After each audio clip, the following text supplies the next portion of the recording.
వేదిక మీద ఉన్న పెద్దలందరికీ పేరు పేరున నమస్కారాలు. వేదిక మరీ పెద్దదిగా ఉంది కాబట్టి పేర్లు చెప్పడం కుదరటం లేదు. కాబట్టి కేవలం పేరు పేరున నమస్కారాలు అనే మాటతోనే మనం నమస్కారాలు పూర్తి చేసుకుంటున్నాము. విద్యానాథుడు అని ఓ మంచి కవి. ఆయన ప్రతాపరుద్రీయంలో ఒక చిన్న మాట అన్నాడు. ఆదిరాజ యశోబింబం ఆదర్శం ప్రాప్య వాంగ్మయం తేషాం అసన్నిధానేపి న స్వయం పశ్య నశ్యతి అని. చరిత్రలో ఎంతోమంది మహారాజులు ఉన్నారు, ఎంతోమంది గొప్పవాళ్ళు ఉన్నారు, ఎన్నో గొప్ప గొప్ప పనులు చేసిన వారందరూ ఉన్నారు. కానీ వారందరికీ కూడా ఆయుస్సు తీరిపోయింది. ఏదో ఒకరోజు వాళ్ళందరూ కాలగర్భంలో కలిసిపోయారు కానీ వాళ్ళని గురించి మాత్రం, గొప్ప పనులు చేసిన వాళ్ళని గురించి మాత్రం మనం ఈరోజు చెప్పుకుంటున్నాం. కొంతమంది మహారాజుల గురించి, కొంతమంది గొప్పవాళ్ళ గురించి మనం చెప్పుకుంటున్నాం. ఎలా చెప్పుకుంటున్నాము అంటే, వాళ్ళ యొక్క కీర్తి ఒక వాంగ్మయం అంటే కావ్యం అని ఆయన అభిప్రాయం. వాక్కులు అనేటువంటి అద్దాన్ని అంటిపెట్టుకుని ఉండి ఆ అద్దంలో ప్రతిబింబిస్తూ అలాగే ఉండిపోయింది. వాళ్ళు కాలగర్భంలో కలిసిపోయారే కానీ ఆ పెద్ద పెద్దవాళ్ళు, మహానుభావులు, గొప్ప గొప్ప కార్యక్రమాలు చేసిన వాళ్ళు అందరూ కాలగర్భంలో కలిసిపోయి ఉండొచ్చు, కానీ వాళ్ళ కీర్తి మాత్రం ఈ వాంగ్మయమైనటువంటి అద్దాన్ని అంటిపెట్టుకుని ఉంది. అందుకని వాళ్ళ గురించి మనం మాట్లాడుకుంటున్నాం అని ఆ కవి మొదలుపెట్టాడు. అలాగే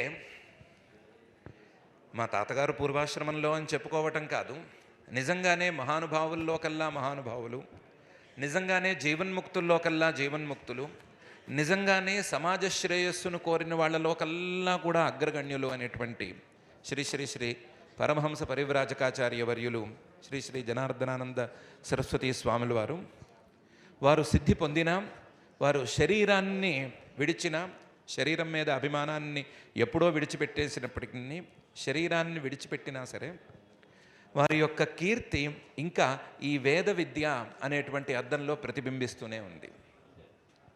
అది రాయలసీమ వేదశాస్త్ర పరీక్షల సంస్థ ద్వారా కావచ్చు, ఆ నిర్వహణ ద్వారా కావచ్చు, లేదా ఈ తెలంగాణ ఈ వేదశాస్త్ర పరీక్ష అనేటువంటి ఈ విధానం ద్వారానైనా కావచ్చు.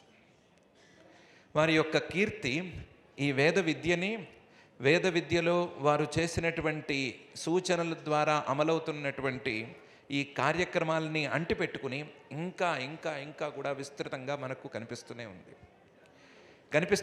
కాబట్టే ఏ సందర్భంలోనైనా సరే, ఎప్పుడు మాట్లాడుకున్నా సరే, ముందు వారిని గురించి మాట్లాడుకుని తర్వాత ఈ వేద విద్య, దీని వ్యాప్తి, ట్రస్టు, వ్యవహారాలు ఏం జరుగుతున్నాయి, ఏమేమి కార్యక్రమాలు చేపట్టారు అని వీటిని గురించి మనం మాట్లాడుకుంటున్నాం.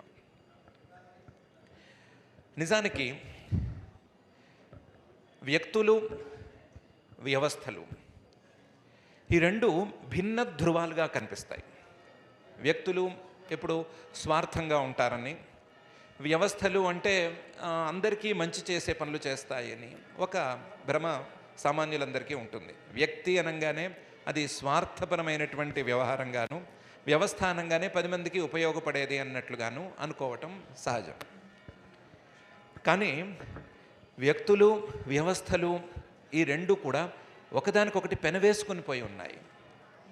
వ్యక్తులు లేనిదే వ్యవస్థలు రావు, సరి అయిన వ్యవస్థలు లేనిదే మంచి వ్యక్తులు బయటికి రారు.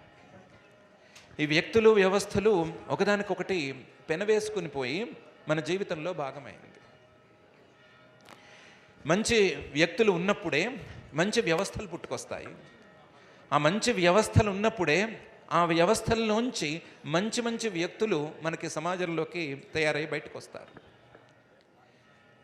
మంచి మంచి వ్యక్తులు ఉన్నప్పుడే ఇలాంటి సంస్థల్ని ఏర్పాటు చేయటం, ఇలాంటి వ్యవస్థల్ని, పరీక్షా వ్యవస్థ కావచ్చు, ప్రోత్సాహక వ్యవస్థ కావచ్చు, లేకపోతే పరీక్షలు పూర్తయిపోయిన తర్వాత కూడా వాళ్ళని గుర్తించేటువంటి వ్యవస్థ కావచ్చు, ఇవి ఏర్పాటవుతాయి.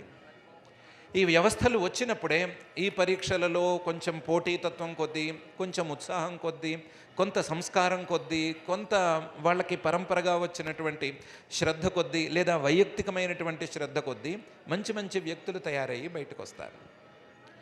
కాబట్టి ఒక మంచి వ్యక్తి గనక వ్యవస్థ వెనక ఉంటే దాని బలం కేవలం వ్యవస్థలో మాత్రమే కాదు, ఆ వ్యవస్థ ద్వారా బయటకు వచ్చిన, ఆ వ్యవస్థ ద్వారా లాభపడుతున్నటువంటి సమాజం మొత్తానికి కూడా తప్పనిసరిగా అందుతుంది. దానికి అసలు సిసలు ఉదాహరణ ఈ మన వేద విద్యా వ్యవస్థ, ఈ వేద పరీక్ష వ్యవస్థ. ఈ వ్యవస్థ 25 సంవత్సరాల పాటు ఇలా చక్కగా పనిచేసింది అని మనం చెప్పుకుంటున్నాము.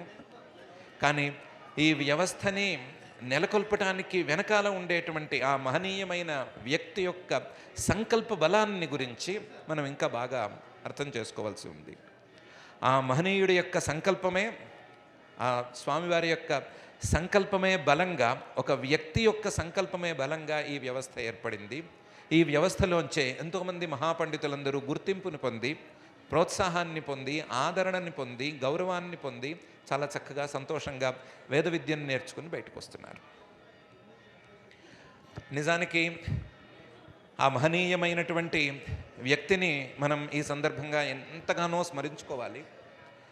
ఎంత స్మరించుకోవాలో అంతే ఆ మహనీయుడైనటువంటి వ్యక్తి యొక్క ఆశయాలను ముందు ముందుకు తీసుకెళ్ళి కార్యరూపానికి తీసుకొచ్చినటువంటి వ్యక్తుల యొక్క సంకల్ప సిద్ధిని, వాళ్ళ యొక్క పరిశ్రమని కూడా మనం చక్కగా మెచ్చుకోవాలి. ఆ వ్యక్తుల పేర్లు చెప్పుకుంటే చిట్టా పెద్దదవ్వచ్చు, ఈ స్టేజ్ మీద ఉన్న వాళ్ళకంటే కూడా ఎక్కువ పేర్లు అవ్వచ్చు. ప్రతి కార్యకర్త పేరు మనం చెప్పుకుంటే టెలిఫోన్ డైరెక్టరీ అవ్వచ్చు అది. కానీ ఏ వ్యక్తి యొక్క పరిశ్రమ ఇందులో తక్కువ అంచనా వేయటానికి వేసే వీల్లేని పరిశ్రమగానే ఉంది.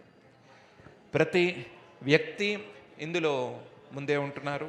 దానికి మా సాయినాథ మామయ్య గారు ఉదాహరణ కావచ్చు, లేకపోతే మా బ్రహ్మానంద శర్మ గారు వారి కుటుంబ సభ్యులు ఉదాహరణ కావచ్చు, లేకపోతే మా ఆంజనేయ శాస్త్రి గారు మా అన్నయ్య గారు, ఆయన కుటుంబ సభ్యులు, వారి పరివారం, వీళ్ళందరూ ఉదాహరణ కావచ్చు. అందరూ కూడా దీని వెంట, ఈ వ్యవస్థ వెంట ఉండి ఈ వ్యక్తులందరూ కూడా ఈ వ్యవస్థని నిలబెట్టి, ఈ వ్యవస్థ ఇంత ఉన్నత స్థాయిలోకి 25 సంవత్సరాల యొక్క ఈ మహాకాలంలోకి అడుగు పెట్టడానికి వాళ్ళు నిరంతరం పరిశ్రమ చేస్తున్నారు. అటువంటి వాళ్ళందరినీ కూడా మనం గుర్తించుకోవాల్సిన అవసరం ఉంది. స్థాపించిన వ్యక్తిని గుర్తుంచుకోవాల్సిన అవసరం ఉంది. శ్రమ చేసిన వ్యక్తుల్ని గుర్తించవలసిన అవసరం ఉంది. ఈ 2 పనులు ఈ సందర్భంగా మనం చేసుకుంటూ ఆ మహనీయ వ్యక్తిని శ్రీ శ్రీ జనార్దనానంద సరస్వతి స్వాముల వారిని మరొకసారి స్మరించుకుంటూ ఈ కార్యక్రమానికి సహకరించిన వారందరినీ ఒక్కసారి మనందరం అభినందించుకుంటూ ఈ 2 మాటలని ఉపసంహరించుకుందాము. చెప్పుకోవాల్సిన అంశాలు చాలా ఉన్నాయి, చెప్పుకోవడానికి సమయమే చాలా తక్కువగా ఉంది. కాబట్టి ఈ 4 మాటలతో మనం అవకాశాన్ని పూర్తి చేసుకుని ఇక్కడికి సెలవు తీసుకుందాము.